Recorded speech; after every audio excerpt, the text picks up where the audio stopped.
पर बड़ी दुख की बात है, सरकार ने बड़ी उदारता पूर्वक, उत्तर प्रदेश सरकार ने, मध्य प्रदेश सरकार ने गौसदन खोले हैं और उन गौसदनों में राशि भी मिलती ही है, पर गायें अत्यंत क्षीण दुर्बल और ऐसी भी अनियमितताएं कई जगह हैं कि अधिकारी वर्ग के लोग, गौशाला बना करके चलाने वाले लोग ही कई बार गाय का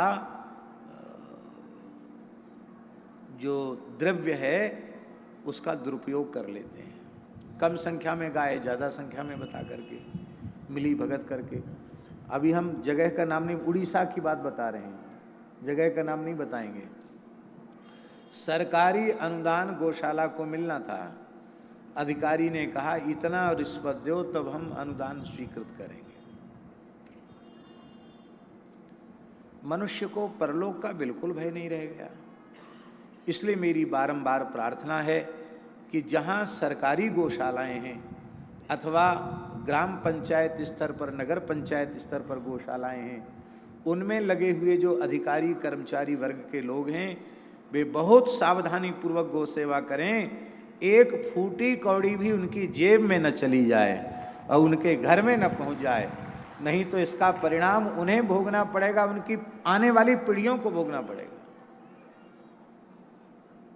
अब मैं क्या कहूं, अक्षय नवमी है, ऐसी बात याद करने में मन को पीड़ा होती है।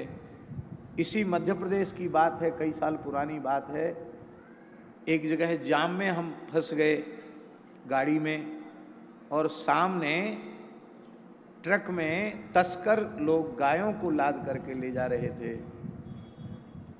बहुत प्रयत्न करने पर गाड़ी आगे हिल भी ना सकी और सामने दिख रहा था कि वहाँ वो है, चुंगी है, चौकी है, बैरियर है वहाँ। बैरियर पर पुलिस ने रोका उसको, तो मन में बड़ा संतोष हुआ कि पुलिस ने रोका है तो जरूर कार्रवाई होगी, क्योंकि तस्कर लोग जैसे उसको ठूंस करके ले जाते हैं और जो स्थिति होती है उससे पता चल जाता है कि ये गोपालक नहीं है, ये गो तस्कर हैं। मैं सुनी हुई बात नहीं बता रहा हूँ, आंखों देखी हुई बात बता रहा हूँ। ट्रक वाले ने एक गड्डी पुलिस वाले को पकड़ाई और तुरंत उन्हें जाम रह गया, पुलिस ने ही उस गाड़ी को निकलवा दिया। हमारी तो बहुत पीछे गाड़ी पहुंच पाई वहां तक। इस बात से इतनी मन को पीड़ा हुई, मन में लगा कि बताओ, ये कागज के टुकड़ों के ऊपर व्यक्ति अपने धर्म को, अपने संस्कारों को बिल्कुल सर्वथा तिरस्कृत कर रहा है, बेच रहा है। मान लो वह उस एक गड्डी से क्या घर चल जाएगा, क्या दरिद्रता नष्ट हो जाएगी, उसका परिणाम कितने जन्मों तक भोगना पड़ेगा। व्यवहारिक जीवन में शुचिता बहुत जरूरी है।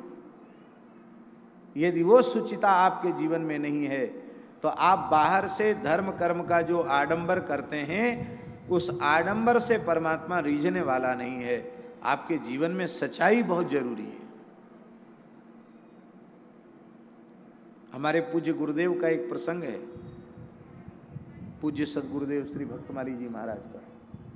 महाराज जी प्रायः मथुरा से झांसी जब आते तो आने जाने में खिड़की पर टिकट ले लेते, जनरल टिकट, और जनरल डिब्बा में ही हम लोग चलते, चाहे भीड़ हो जैसी हो, खड़े जाना पड़े, लटक के बेस जैसे जाना पड़े। 4-5 घंटे का रास्ता होता था, 5 घंटे लगता है झांसी से मथुरा, मथुरा से झांसी। महाराज जी की बुंदेलखंड की यात्राएं होती थी, तो झांसी से हम लोगों को मथुरा जाना था महाराज जी के साथ। और पता नहीं क्या कारण था, उस दिन इतनी भीड़ थी रेलवे स्टेशन पर, जंक्शन पर, झांसी जंक्शन पर, कि जिस ट्रेन में हम टिकट लिया गया था उसमें जनरल डिब्बा में तो घुसना ही मुश्किल था, बाहर तक लोग लटक रहे थे। हम लोग उस स्थिति में तो घुस नहीं सकते थे।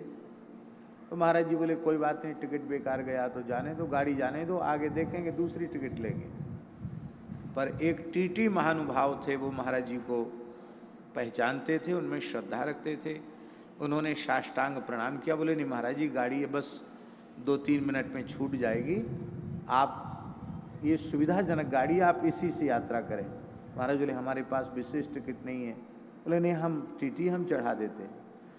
तो रिजर्वेशन वाले डिब्बे में हम 4-5 लोग थे, महाराज जी के साथ चढ़ा दिया।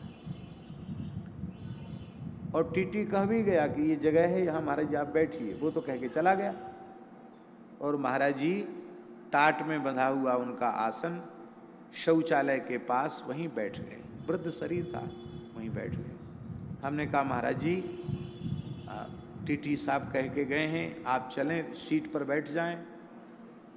तो महाराज जी बोले आप लोगों की इच्छा हो जहाँ बैठने की वहाँ आप बैठें, हम तो यहीं बैठेंगे। क्यों? बोले देखो, कोमल सीट पर बैठने का पैसा हमने नहीं दिया है,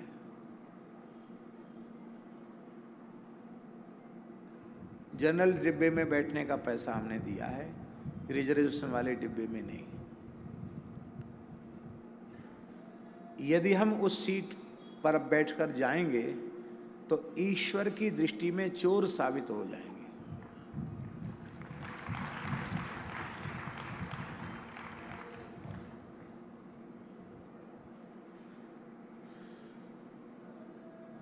दूसरा कोई व्यक्ति भी खिसक कर जगह देता है तो उस बेचारे ने पूरे पैसे दिए और आप उसको संकोच में डाल रहे हो, ये ठीक नहीं।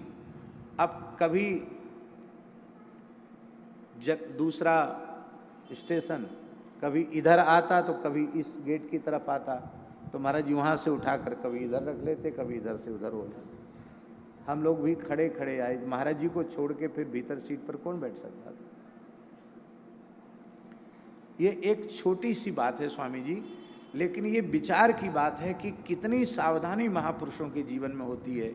और ऐसी ईमानदारी, ऐसी खरी सच्चाई जीवन में तभी आती है जब हम यह अनुभव करते हैं कि हम जो कुछ कर रहे हैं उसे परमात्मा देख रहा है।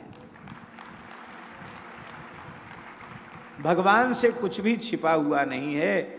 इसलिए मेरी विशेष प्रार्थना है, भगवत सेवा से बचा हुआ धन, ब्राह्मणों की सेवा से बचा हुआ धन, यज्ञादि कर्म से बचा हुआ धन, किसी भी अच्छे दान पुण्य के कार्य से बचा हुआ धन गो सेवा में लग सकता है। पर गो सेवा का धन ठाकुर सेवा, ब्राह्मण सेवा, संत सेवा में भी नहीं लगना चाहिए। गौ सेवा का धन केवल गो सेवा में लगना चाहिए। हाँ, गो पालकों के लिए ठीक है कि आप गौशाला में उनके तनख्वाह की व्यवस्था करते हैं, तो वो बहुत अनुचित नहीं है, ऐसा समझना चाहिए। बोलो भक्तवत्सल भगवान की जय।